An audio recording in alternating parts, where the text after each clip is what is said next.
Welcome to the Sample Chapter Podcast, the show where authors read a sample chapter from one of their books. Here's your host, Jason A. Meiske. Hey everybody, welcome to the Sample Chapter Podcast, episode 91, with Kacey Ezell. Yes, DragonCon finalist, sci-fi fantasy, alternate history author, and U.S. Air Force UH-1 helicopter badass pilot. That Kacey Ezell is right here on the show this week. The show where authors read a sample chapter from one of their books. That interview is coming up in just a moment, so stay tuned for that. Oh my gosh, you don't want to miss out on this. Man, I'm just really excited. I mean, this is episode 91. Holy cow. I mean, we're just... What is that? Do you say 8 more episodes or 9 more episodes? 9 would be 100, right on the nose. But I guess 8 would be leading up to it before we get to it. So however you want to say it, we're only 8 or 9 episodes from episode 100. And the big party I'm planning, you're all invited to it.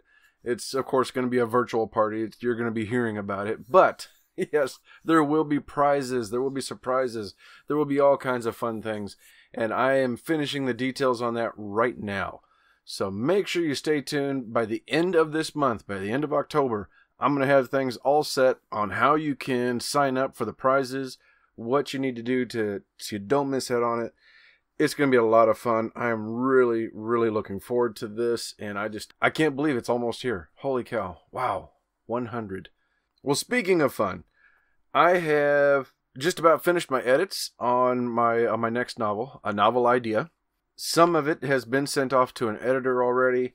I'm already hitting up my beta reader, so getting that all set up and arranged so that they can begin reading that and let me know, making sure I've got things tied up. You may have seen the cover already. You can check that out. We'll share the picture of it again sometime soon, but I'm still holding out hope that maybe the book will be ready to go by Halloween. That'd be cool. That's what I'm really shooting for right now. We'll see what happens. I just don't know. There's a whole lot going on right now between my own books and getting ready for NaNoWriMo, getting things ready for this show with episode 100. I've got just kind of I said a few episodes ago, I've got a lot of irons in the fire, and, nothing has changed as far as that goes. But, I've hit a groove, and, of course, it's just fun. So, why not? I'm enjoying every minute of it. So, of course, as soon as I have it ready, I will make sure and pass that on and let you all know. So, other people I want to let you know about is, of course, our sponsors, Scrivener, the absolute best writing software that you can use. Once I made the move to Scrivener, I haven't looked back. If you could see my Scrivener files, you would see anytime I hop on there, right now I've got 3 books on Scrivener that I've 2 that I'm dabbling on and 1 that I'm writing in full.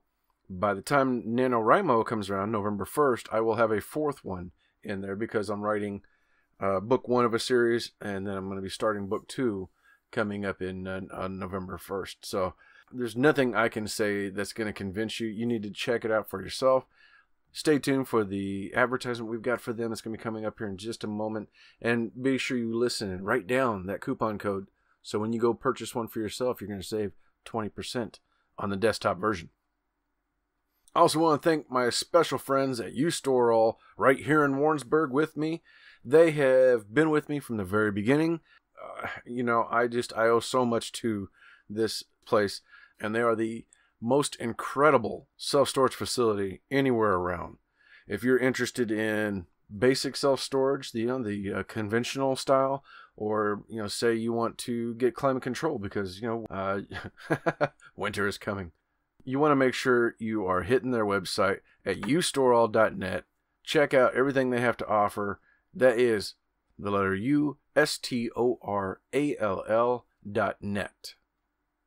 Of course, I want to thank my friends over at Pop Goes the Culture Network.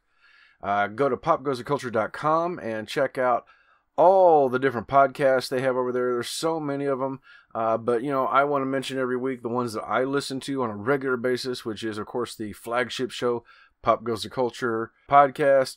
There's the Back in Time podcast. I also listen to the Alamo Backlot. There's those, and then there's a couple of others that I catch once in a while. But they have several other podcasts on there. Lots of fun to listen to. And as well as the website hosting a lot of incredible blogs. So if you have any kind of an interest in pop culture news or just, talking about the 80s, the 90s, all that kind of stuff, be sure you click the links in the show notes and get yourself on over to popgoestheculture.com.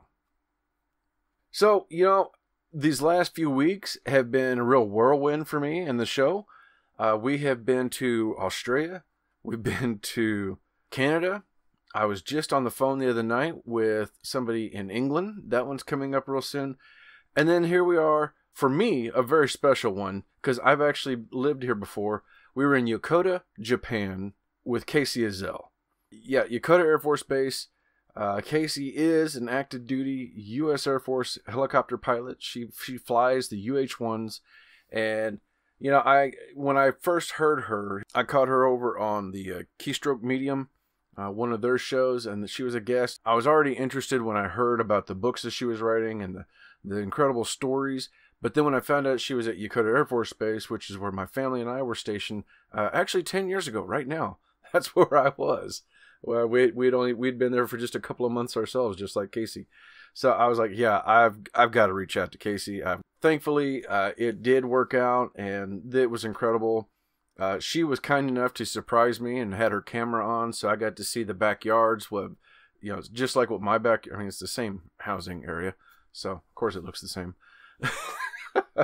But it was really cool to get to see Japan again from that angle where I was. We had a wonderful chat. We got to talk about her storytelling, from how she's always been a storyteller and has been one from a very young age. Her love and appreciation for aviation history, and I mean, not just her appreciation, but you can feel it when she starts talking about it. You can feel it in there. It is a deep love and appreciation for aviation history.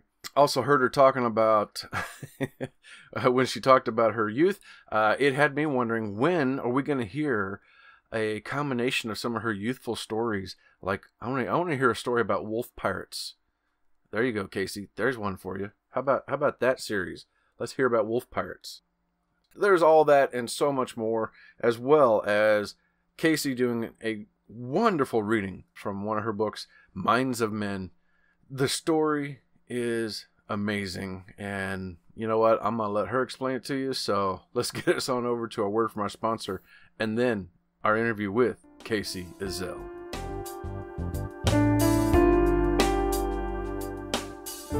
Jason here. Hey, I wanted to take a moment and tell you about my favorite writing tool, Scrivener. Now, I know you've heard about Scrivener because their writing software has been embraced by hundreds of thousands of other writers like you and I, from the novice to best-selling novelists. The reason we all use it is because of Scrivener's core concept to bring all the writing tools you use together in a single application. And with tools like automatic backup, character maps, project goals, and let's not forget that amazing corkboard, you can see why I use Scrivener every day. As a bonus for Sample Chapter Podcast listeners, use code CHAPTER for 20% off your desktop version. Scrivener writing software, built by writers for writers. Hello friends, welcome to the Sample Chapter Podcast. We are jumping over for the very first time all the way over to the Far East. We're going to Yokota, Japan, a place I am very familiar with. Sitting down to have a chat with DragonCon nominee Kacey Ezell. Kacey, welcome to the show. Hi, thank you for having me. I'm very excited. I am so excited to have you, and I thought for a minute maybe I would greet you in Japanese, but my Japanese sucks. So does mine. Going through the gate, when I was learning to drive off base, my kids, to the day we left, I was always saying my Japanese backwards. And I would, instead of hello, I'm saying goodbye, and oh my gosh, it was terrible. Yeah, it's been a bit of an adjustment. It's been a challenge, but I think it's fun. I've tried to pick up a couple of common phrases and stuff, and I'm sure that the Japanese gate guards they're so kind and very generous when they when I mangle their language trying to greet them, but they're always really nice about it, so that's cool. Yes. Yeah, that is for sure. They are some of the greatest people I've met has been over there in Japan, and just incredibly gracious people. So, well, tell the audience a little bit about yourself. I know you're a U.S. Air Force graduate and helicopter pilot, but there's so much more to you, I know. Tell us a little bit about you. Yeah, so my name is Kacey Ezell. I have served 20 years this year in the United States Air Force as a UH-1 helicopter pilot, and I'm married. I have 2 kids, 2 girls, one 16 and one 6, as of right now, obviously. And I write books and stories, and I mostly write in kind of the mill sci-fi, mill fantasy genre, I guess, although I do have a couple of horror stories out, and at least one story that is definitely a romance, but that is included in a military science fiction anthology, so I don't know, you be the judge. But yeah, I'm fascinated by stories and by the ways in which people interact with one another, and how those things shape the world. So that's why I do this. That's awesome. And I mean, going over your catalog, I mean, you've got a lot of this military sci-fi that a lot of times it's very dominated, I think, by male authors, but you are really holding your own, and you have some incredible titles on there. Does it seem challenging to you at all to be up against so many other guys, or you seem like you have a lot of fun with it? I do have a lot of fun with it. And so it's not. It isn't challenging to me to be a girl in this world, if that's what you're asking, because number one, I don't know anything different. I've always been a girl. What has been an advantage for me is that I am in the military, and I do have a military background. And so I'm able to pull from those experiences with a ring of authenticity that I think the readers really respond to. That's, you write what you know, right? Well, this has been my life. I was... as you said, I graduated from the United States Air Force Academy. And then even prior to that, I was a military brat from the time that I was 6 years old. So I'm well and thoroughly indoctrinated into this life. And so it obviously flavors my writing. And, when fans of the genre, I think, respond to that positively. And then the other thing, too, is that one of the things that I think my fans specifically enjoy, because this is what they've said, is that I tend to focus on the interactions between characters, between people, whether they're human people or not human people, because that's what's interesting to me about life is how these relationships intersect and how people relate with one another. And so putting that into the setting of a military science fiction book or a military fantasy book or whatever, and working in, those authentic details of what it is like to live in a military life. What is it like to fly in a military aircraft, to be in hostile airspace, things of that nature. Gives my stories. I don't know that there's anyone else out there who's doing exactly like the things that I do. And so that, it kind of gives me a little bit of a niche, I guess. Yeah, well, I mean, you definitely have the unique insight that is going to set your characters apart from everybody else. Well, I mean, but that's true of any writer, right? I mean, just as every writer is unique, every character is unique. One of the things that makes my characters the way that they are is that I do have this experience and this background to draw upon. That's awesome. So you were always a storyteller, I understand. When did you start putting pen to paper, so to speak? Professionally, so my first professional story came out in 2010. In 2009, I deployed to Iraq, and while I was over there for about a year, flying Mi-17s, I got an email from my good friend and mentor John Ringo, who's a very well-known military science fiction author. And he was editing an anthology of military science fiction stories written by military veterans called Citizens. And it was mostly reprints but he wanted some new voices in there, and he asked me. He knew that I wrote, and he knew that I had an academic background in writing, and so he reached out to me and said, "Hey, do you have anything for this?" And I said, "No, but I could." And about 24 hours later, I emailed him a story, and that story eventually became the story Light, which was written over my old name, Kacey Grannis, before I married my husband. But it's in the anthology called Citizens that came out from Bain Books in 2010 or 2011. It came out. So that was sort of my first professional fiction sale. Was that? That's awesome. Did you were you doing a lot of writing growing up, sharing stories with your friends? Yes, always. If you ask my mom, she'll tell you that I started making up stories and telling them roughly coincident with the time I started talking. I was always playing pretend with my friends and coming up with elaborate scenarios to act out, and whether it be recruiting all of my cousins to be the members of a kingdom that we formed in the backyard of my grandparents' house, to playing Star Wars and running through the halls of some pretend Death Star, that was actually just a playground jungle gym, you know what I mean? Just stuff like that. So ever since I was tiny, I made up stories and acted them out, and I first started writing them down probably for school. I think was around the first time that I started doing that. When you're given some kind of little activity and the teacher's like, make up a story, and I think the first one I can remember, I think it was supposed to be something like, write a story about family, you know what I mean? And because I was always kind of a weird kid, instead of writing about a normal family, I wrote about a wolf pack, and a wolf pack fighting like some evil ghosts or something. I don't know. It had this whole like urban fantasy vibe to it. Oh, that's amazing. Yeah, I think I was in 5th grade maybe when that happened. So either that or it was a story about pirates. I do remember writing about pirates a lot too. See, I was growing up in the 80s, so I had all like the Missing in Action, Chuck Norris, and the Sylvester Stallone, Rambo stuff. So my friends and I were always saving the school from when the Russians were sure to attack us anytime. Right, so, right. Yeah, Wolverines. Exactly, yes, Wolverines.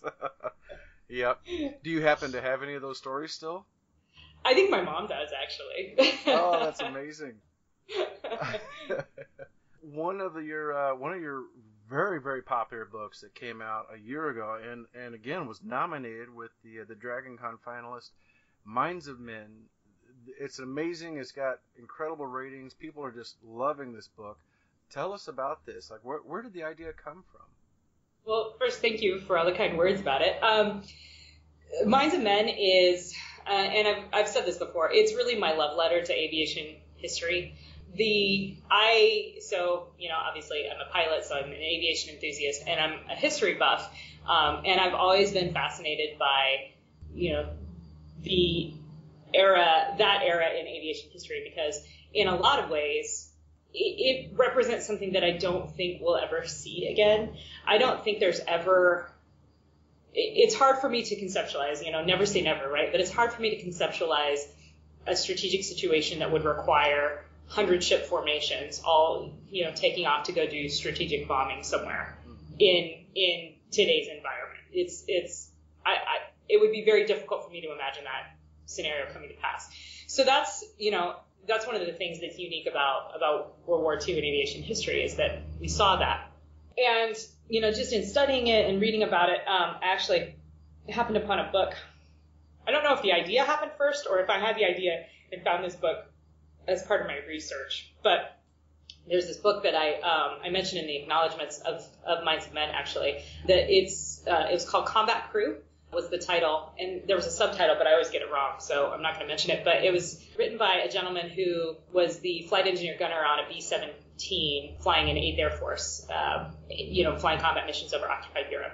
And it's basically this guy's war diary, where he tells the stories of the missions that he went on. He tells a couple of his friends' stories, kind of from their point of view, talking about the things that they saw, the things that they experienced. And I read this, and it was a really quick read, and it was so compelling because it had that ring of authenticity to it. Like it was maybe not the most polished writing I've ever seen. It wasn't slick at all, if that makes sense, but it was so raw and honest and like I said, it was so authentic and really rang true. And I read that and I was like, man, thinking of the things that these guys went through, how they had, all that they had to process and how they did that, it just kind of got me thinking like, well, what if you had to experience it through more than your own senses? What if you didn't have to deal with not just your own experience, but you had to deal with someone else's experience as well and someone else's experience as well. The other thing that kind of sparked the idea was, have you ever seen the inside of a B-17 cockpit? Yeah. They are pretty Spartan. The idea of flying in a 100-ship formation in bad weather, because it's the English Channel, it's almost always bad weather, and then into combat with that primitive instrumentation terrifies me as an aviator. I would not want to do it. Like, I mean, those men who did that have all of my respect and a lot of awe.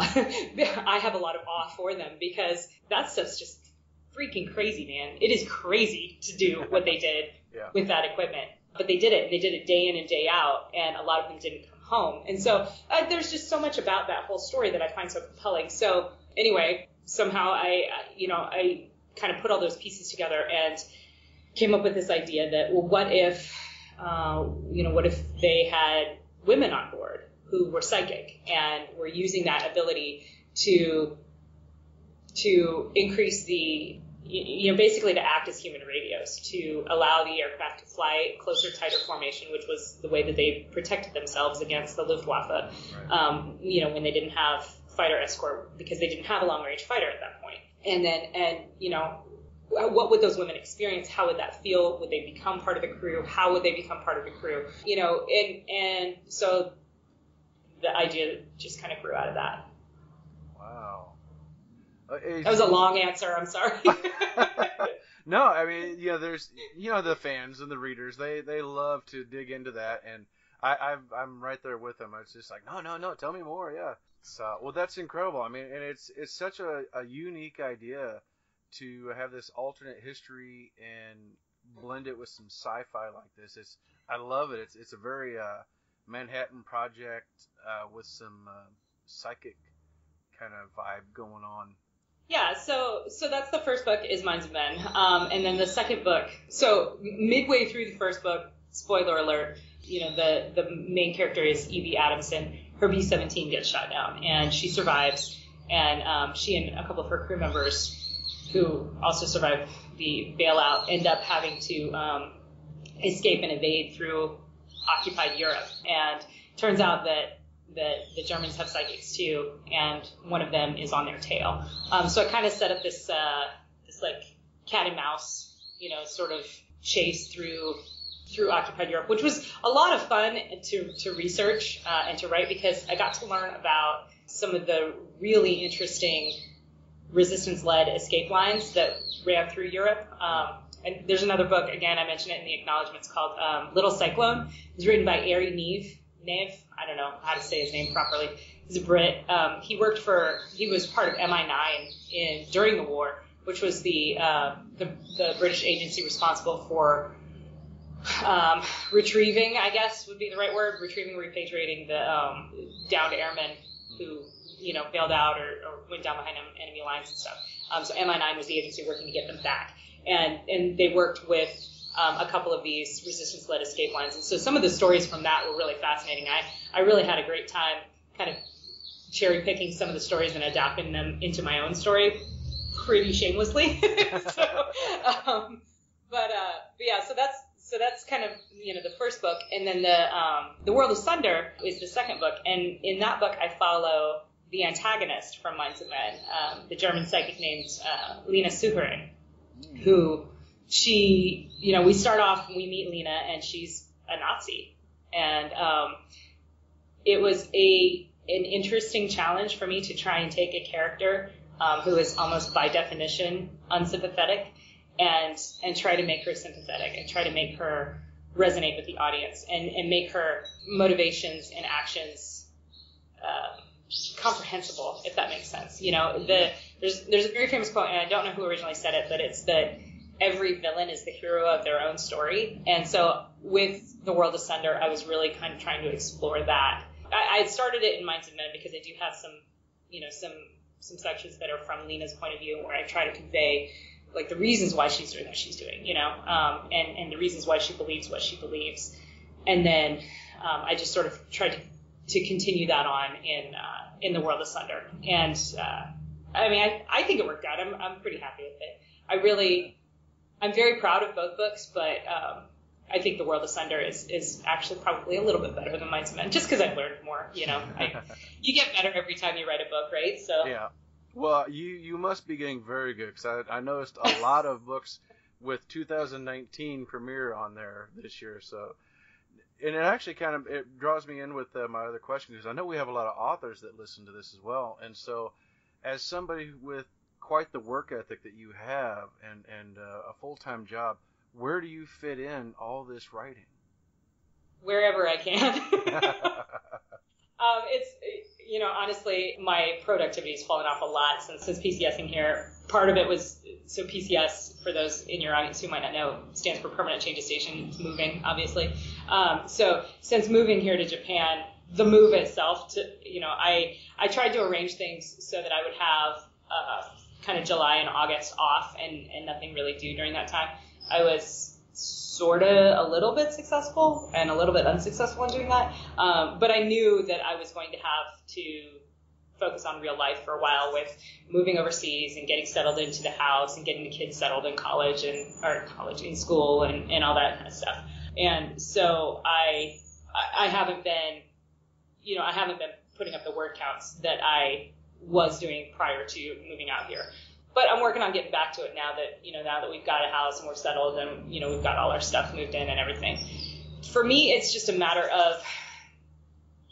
of finding those moments that, where I can fit it in, whether that be after my kids go to bed, or at least my little one, after she goes to bed, and, I'll take an hour or two and try to knock out 500 to 1,000 words, or if, it's slow at work and I'm not going anywhere for lunch, I may write at lunch, just bust out my personal laptop and sit at my desk at work and hope no one calls me on it, you know what I mean?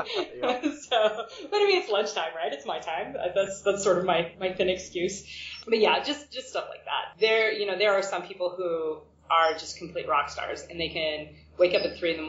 and knock out 3,000 words and then go do a full 12-hour day. And I'm just not there. That's not how I am. So I have to, I have to look at where my life is and kind of who I need to be in that moment. And, when the workload is low and I have the luxury of a lot of time and I can put up big word counts, I try to do so, so that in times like this, when it doesn't work out, then I accept the fact that I'm not just a writer. I'm mom first. I'm, major in the United States Air Force second, and, well, I should say mom/wife first, and then major in the United States Air Force second, and then writer third. So, and sometimes that's how it has to go. Yeah. Well, I'm glad to hear you're not a robot like Scott Moon. I wasn't going to call Scott out. Oh my gosh, he is a machine. Man, and I know he was telling me that he does a lot of dictating, but I couldn't do it. I don't know how he does that. It's just, man. But yeah, and I agree with you. Kind of like tonight, we had this thing scheduled, and all of a sudden the grandkids show up, and it kind of threw me off a little bit.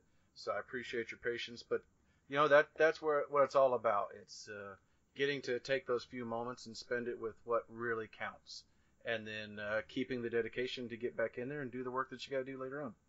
Absolutely. This has been a blast, and I really appreciate that you turned on your camera, even though we're audio only. So I'm getting a little flashback to Japan, getting to see what used to be like my own backyard. But thank you so much for being on the show. Where can our listeners find and follow you? So my website is www.kaceyezell.net. It's KACEYEZELL.net. If they go there, they can, I have a list of books. I have a couple of blog posts every now and then. But most importantly, I have the link to sign up for my mailing list. I send out a newsletter every month and talk about what I've got coming out, what my friends have coming out, share some cool cover art. Try not to spam people, but I do try to engage and just kind of let people get to know me. Sometimes I'll put Japan pictures in there, stuff like that. So that's, if you're interested in me, that's probably the best way to get to know me. I'm also, you can find me on my Amazon author page. It also has a list of all my work on there. And so go check that out. Again, same spelling, Kacey Ezell. I'm also on Facebook at Kacey Ezell. Yeah, and that was a good lesson for me to make sure to listen to a podcast all the way through so that I would know to find you on Facebook, not Twitter. Right. That was the best way for me to reach out to you. So I do have a Twitter account. I don't use it very often. I need to get better about it. But, yeah. Well, this has been great. And, yeah, everybody, we're going to have links to all of this in the show notes for the website, for Amazon. And I'm looking right at Minds of Men right now on Amazon. It is on Kindle Unlimited, so everybody, you got no excuse. If you get yourself a Kindle Unlimited account, go pick it up, grab it. It's an incredible book, and I've been hearing so much about it. So. And if you don't mind, can I plug the audiobook real quick? Absolutely. So both Minds of Men and The World Asunder have audiobooks that are out. You can get them right now. And they're both narrated by the incredibly talented Jennifer Jill Araya, who is my favorite narrator. She just really brings my characters to life. So if you're an audiophile, I highly, highly recommend that you check them out because, yeah, she completely knocked it out of the park with both books. So. Oh, that's awesome. All right. Well, sorry, Jennifer, but we're going to hear from the author today. I'll do my best. I'm not quite as much of a rock star as she is. But all right. Well, that's okay. But ladies and gentlemen, it's time for me to step aside and hand the floor over to our guest, Kacey Ezell, and Minds of Men. Look sharp, everyone, Carl said after a while. Evelyn couldn't have said whether they'd been droning for minutes or hours in the cold, dense white of the cloud cover. We should be overhead the French coast in about 30 seconds. The men all reacted to this announcement with varying degrees of excitement and terror. Sean got up from his seat and came back to her, holding an awkward-looking arrangement of fabricate straps. Put this on, he thought to her. It's your flak jacket, and your parachute is just there, he said, pointing. If the captain gives the order to bail out, you go, clip this piece into your chute, and jump out the biggest hole you can find. Do you understand? You do, don't you? This psychic thing certainly makes explaining things easier, he finished with a grin. Evelyn gave him what she hoped was a brave smile and took the flak jacket. It was deceptively heavy, and she struggled a bit with getting it on. Sean gave her a smile and a thumbs and then headed back to his station. The other men were checking in and charging their weapons. A short time later, Evelyn saw through Rico's eyes as the tail gunner watched their fighter escort waggle their wings at the formation and depart. They didn't have the long-range fuel capability to continue all the way to the target. Someday that long-range fighter escort we were promised will materialize, Carl thought. His mind felt determinedly positive, like he was trying to be strong for the crew and not let them see his fear. That, of course, was an impossibility, but the crew took it well. After all, they were all afraid, too. Especially as the formation had begun its descent to the attack altitude of 20,000 feet. Evelyn became gradually aware of the way the men's collective tension ratcheted up with every 100 feet of descent. They were entering enemy fighter territory. Yeah, someday Veronica Lake will... never mind. Sorry, Evie. That was less. Evelyn could feel the waist gunner's not quite repentant grin. She had to suppress a grin of her own, but Les's irreverence was the perfect tension breaker.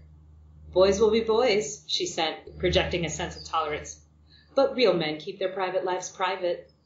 She added this last with a bit of smug superiority and felt the rest of the crew's appreciative flare of humor at her jab. Even Les laughed, shaking his head.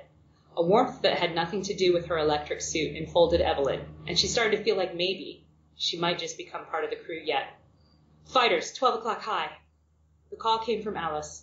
If she craned her head to look around Sean's body, Evelyn could just see the terrifying rain of tracer fire coming from the dark, driving silhouette of an enemy fighter. She let the call echo down her own channels and felt her men respond, turning their own weapons to cover Teacher's Pet's flanks. Adrenaline surges spiked through all of them, causing Evelyn's heart to race in turn. She took a deep breath and reached out to tie her crew in closer to the forts around them. She looked through Sean's eyes as he fired from the top turret, tracking his line of bullets just in front of the attacking aircraft. His mind was oddly calm and terribly focused, as indeed they all were. Even young Lieutenant Bob was zeroed in on his task of keeping a tight position and making it that much harder to penetrate the deadly crossing fire of the flying fortress. Fighters, 3 o'clock low. That was Tony in the ball turret. Evelyn felt him as he spun his turret around and began to fire the twin Browning AN-M2 50 caliber machine guns at the sinister dark shapes rising up to meet them with fire. Got him, Bobby Friche replied from his position in the right waist. He too opened up with his own 50 cal BMG, tracking the barrel forward to the nose of the fighter formation in order to lead their flight and not shoot behind them. Evelyn blinked, then hastily relayed the call to the other girls in the formation net. She felt their acknowledgement, that was almost an absent thing, as each of the girls was focusing mostly on the communication between the men and their individual crews. Gotcha, you Kraus son of a bitch, Tony exulted. Evelyn looked through his eyes and couldn't help but feel a twist of pity for the pilot of the German fighter as he spiraled toward the ground, one wing completely gone. She carefully kept that emotion from Tony, however, as he was concentrating on trying to take out the other 3 fighters who'd been in the initial attacking wedge. One fell victim to Bobby's relentless fire as he threw out a curtain of lead that couldn't be avoided. "Two back to you, Tail," Bobby said, his mind carrying an even calm, devoid of Tony's adrenaline-filled exultation. "Yup," Rico Martinez answered, as he visually acquired the 2 remaining targets and opened fire. He was aided by fire from the aircraft flying off their right wing, the nagging Natasha. She fired from her left waist and tail, and the 2 remaining fighters faltered and tumbled through the resulting crossfire. Evelyn watched through Rico's eyes as the ugly black smoke trailed the wreckage down. "Fighters, 12 high! Fighters, 2 high!" The calls were simultaneous, coming from Sean in the top turret and Les on the left side. Evelyn took a deep breath and did her best to split her attention between the 2 of them, keeping the net strong and open. Sean and Les opened fire, their respective weapons adding a cacophony of pops to the ever-present thrum of the engines. "Flak!" That was Carl, up front. Evelyn felt him take hold of the controls, helping the lieutenant to maintain his position in the formation as the Nazi anti-aircraft guns began to send up 20mm shells that blossomed into dark clouds that popped the sky. One exploded right in front of Pretty Cass's nose. Evelyn felt the bottom drop out of her stomach as the aircraft heaved first up and then down. She held on grimly and passed on the wordless knowledge that the pilots had no choice but to fly through the debris and shrapnel that resulted. In the meantime, the gunners continued their rapid-fire response to the enemy fighters' attempt to break up the formation. Evelyn took that knowledge, that the Luftwaffe was trying to isolate one of the forts, make her vulnerable, and passed it along the looser formation net. "Shit! They got Liberty Bell!" Tony called out from his view in the ball turret. Evelyn looked through his angry eyes, feeling his sudden spike of despair as they watched the crippled fort fall back, 2 of her 4 engines smoking. Instantly, the enemy fighters swarmed like so many insects, and Evelyn watched as the aircraft yawed over and began to spin down and out of control.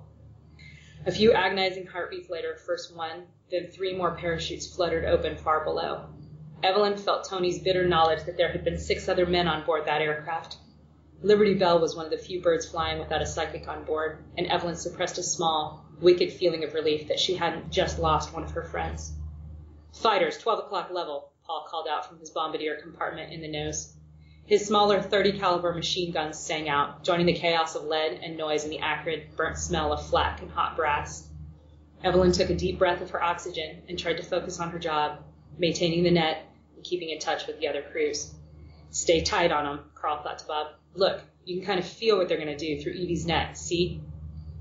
Evelyn ignored the sounds of combat all around her, ignored the knowledge that another fort in the formation had been shot out of the sky, and focused on the co-pilot.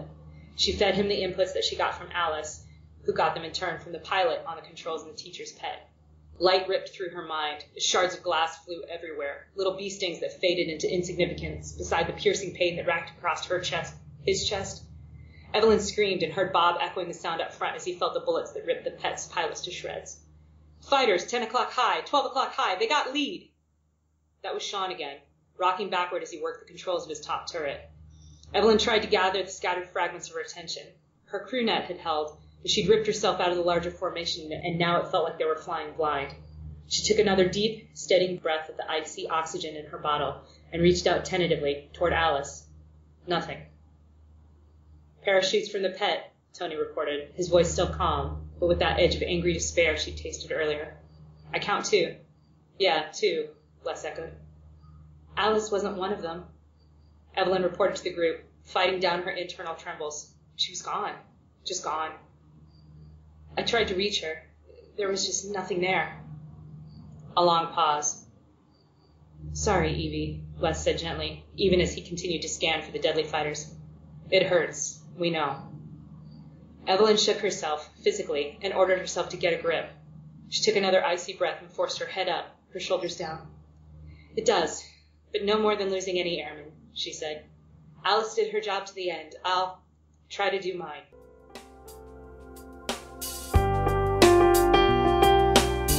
And that was Kacey Ezell reading a sample chapter from her incredible book, Minds of Men.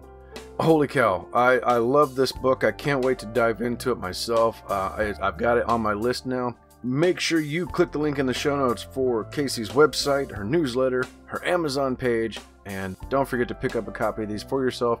A lot of her books are on KU, so if you are a KU subscriber, you get to try them out for free. And leave a review after you read the book. Don't forget to also click the link in the show notes for our friends and sponsors of the show. And I hope you hit that subscribe button so that you don't miss out next week when I'm back with a new author, a new book, and an all-new sample chapter. Thanks for tuning in, everyone, and sayonara.